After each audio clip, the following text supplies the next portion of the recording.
And starting with breaking news, a guessing game of what the upcoming school year is going to look like in Baldwin County is about to get some answers. In just 14 hours, Superintendent Eddie Tyler will make an announcement at 11 o'clock in the morning. A source telling Fox 10 News last week that parents in the state's fastest growing county will be able to choose, send their children back to school or opt for virtual learning.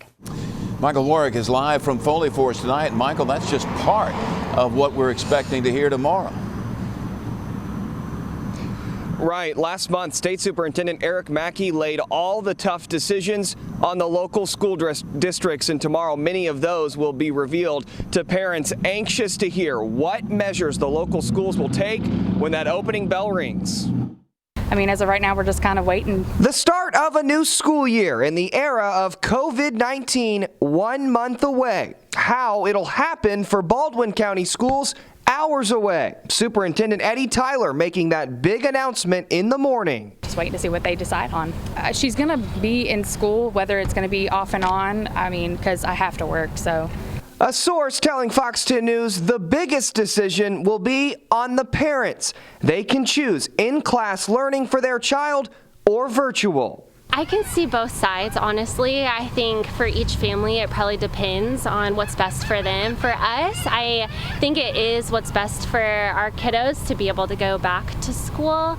Many parents holding out for more specifics they hope will be detailed tomorrow, like whether Baldwin schools will require masks, front of mind for kids and adults as they look ahead. I'm kind of okay with it if that's what we have to do to get them back in school. All the activities and wearing a mask. You know, I think it's probably a dream that things would go back to normal life. I think he'll be wearing a mask, which is great, but I love that he gets the interaction with his friends and just the in-class learning. One thing the superintendent has ruled out, hybrid learning, spending some days in the class and others out of it. The first day of school in Baldwin County is August 12th. Live in Foley, Michael Warwick, Fox 10 News.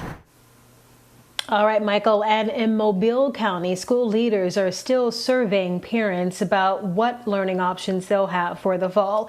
If you haven't received an email yet, you might want to check with your child's school. Now, concerning some of the back-to-school dates we have, Sarah Land along with Monroe County starting back the earliest. That'll be Thursday, August 6th.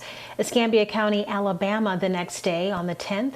Clark and Mobile County students head back to class. Then Baldwin, Washington, Satsuma, Gulf Shores, and Catholic schools return on August 12th. Chickasaw returning on August 13th.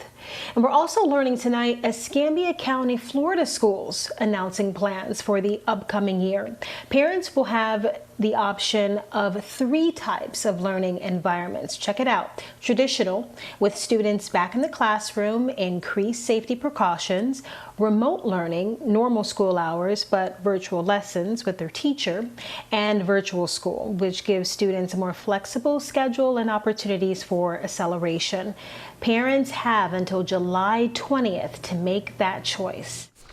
Well, if school systems in Alabama, like Baldwin or Mobile County, want to make face masks mandatory, state education leaders are ready. They have 2.5 million washable and reusable masks ready to ship.